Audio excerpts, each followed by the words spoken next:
అంటే మీడియాలో జరిగే ప్రొజెక్షన్ కానీ లేకపోతే ప్రత్యర్థులు కానీ ఆయన ఎవరి మాట వినరు, ఆయన అనుకున్నదే చేసుకుపోతారని అనుకుంటారు కదా. సరే ఇంతకన్నా పచ్చి పాపం అంటే తిరుపతి వెంకటేశ్వర గుడిలోకి చెప్పులు వేసుకెళ్ళాడని రాసినటువంటి వాళ్ళు ఈ మీడియా. అన్నం తినేవాడు ఎవడన్నా తిరుపతి వెంకటేశ్వర గుడిలోకి చెప్పులు వేసుకెళ్తాడు సార్? ఎవడన్నా ఏ మతముడైనా కానీ మసీదులోకి చెప్పులు వేసుకెళ్తామా చెప్పండి సార్? ఎందుకు వెళ్తారు? ఎవడ వెళ్తాడు అంటున్నాను. తప్పు కదా అది రాయటం, అంత విషం చెమ్మటం. అంటే చంద్రబాబు నాయుడిని అధికారంలో కూర్చోపెట్టడం కోసం మీరు మీరు మీరు చెప్తున్న దాంట్లో ఇప్పుడు అధికారుల విషయంలో జోక్యం విషయంలో అయినా లేకపోతే సంస్కరణలు జరుగుతున్నాయి అన్ని రంగాల్లో అంటే ఏదన్నా నన్ను కంప్లీట్ అంటే చెప్పండి.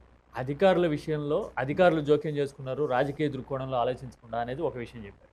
రెండోది సంస్కరణలు తీసుకురావాలనుకున్నారు అన్ని రంగాల్లోనూ, అవి కన్వే కాలేదు జనానికి. కన్వే అంటే పరిగెడుతున్నాడు 3 సంవత్సరాలు కదా, తొందరగా ఇంప్లిమెంట్ చేయాలి, తొందరగా అన్ని అయిపోవాలి, అన్ని దాంట్లో అయిపోవాలి. సచివాలయం అంటే గ్రామాల్లోంచి బయటికి రాకూడదు ఎవడు, అదే ఏ పని ఉన్నా ఇళ్ళకెళ్ళి చేయాలి. ప్రభుత్వం ద్వారా ఏ పనైనా సరే హక్కుగా పొందాలి తప్పితే అడుక్కుని కాదు, లంచం ఇచ్చి కాదు అనేది సచివాలయ వ్యవస్థలు రావడం 1,35,000 ఈ సంస్కరణలు అన్నింటిలోనూ అవి కన్వే చేయడంలో ఒకేసారి రావాలనుకోవడంలో కానీ కన్వే చేయడంలో కానీ డ్రాబ్యాక్ ఉంది అనేది.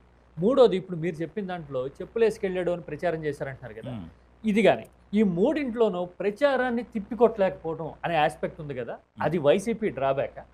అంటే ప్రత్యర్థులు చేసే ప్రచారాన్ని కానీ లేకపోతే ప్రత్యర్థి మీడియా చేసే ప్రచారాన్ని కానీ అదే దెబ్బతీసిందా వైసీపీని? వైసీపీ డ్రాబ్యాక్ కదా సార్, ఊరికే చెప్తున్నా సార్.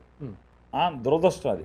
తెలుగు రాష్ట్రాల్లో ఉన్న మీడియా మొత్తం చంద్రబాబు లక్ష్యంగా, చంద్రబాబుని అధికారంలో కూర్చోబెట్టాలి అనేటువంటి లక్ష్యంతో మాత్రమే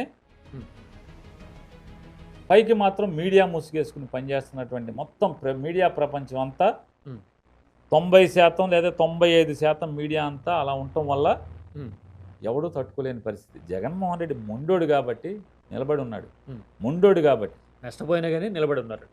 మీకు చిరంజీవి గారు ఎంత ఘోష, జెండా పీకేద్దాం చిరంజీవి గారి పార్టీ గురించి రాస్తే ఆయన ఎంత అలవలబడి ఆడిపోయాడు. ఈనాడు పెట్టిన హెడ్డింగ్ బ్యానర్ జ్యోతి ఈనాడు పెట్టారు, ఈనాడు బ్యానర్, అది బ్యానర్. అరే నేను పార్టీని నడుపుతుంటే నన్ను జెండా పీకేద్దామని నన్ను చంపేస్తారా రాజకీయంగా?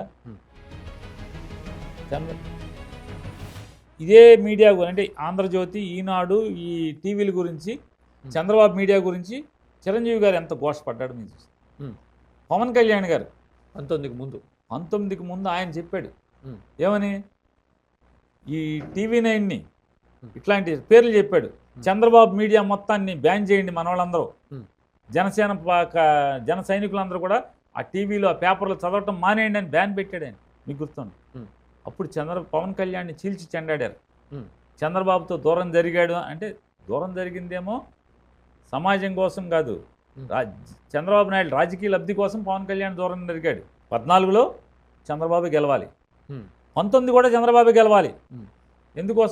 అందుకోసం విడిపోతే గెలుస్తాడా అంటే వ్యతిరేక ఓటు చీల్చాలనే.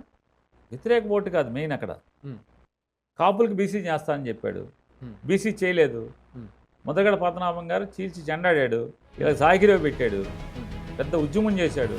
కాపుల్లో కడుపు మంట రగిలిపోయింది. అరే మనం కాపులు పేదోళ్ళు అయితే అవ్వచ్చు, ఇది మొన్న బీసీలు చేస్తాను ఇంత మోసం చేస్తాడా అని అందరూ కొత్తలాడిపోతున్నారు. ముద్రగడ గారు ఒత్తంటిచ్చాడు, మొత్తం మరుగుతుంది. పవన్ కళ్యాణ్ వచ్చి అసలు మన కాపులకు రిజర్వేషన్ అక్కర్లేదు, చంద్రబాబుని సేవ్ చేయడం కోసం బెంగళూరులో షూటింగ్ జరుగుతుంటే ఓ వీడియో రిలీజ్ చేశాడు. అంబేద్కర్ గారు ఏం చెప్పాడు, 10 ఏళ్ల తర్వాత రిజర్వేషన్స్ రద్దు చేయాలని చెప్పాడు. అసలు కులం ఏంటి, కులం పేరు మీద రిజర్వేషన్ ఏంటి, ఇవన్నీ చాలా చెప్పాడు ఆయన. కానీ ఏ కాపుడు ఆగల, రగిలిపోతానే ఉన్నారు.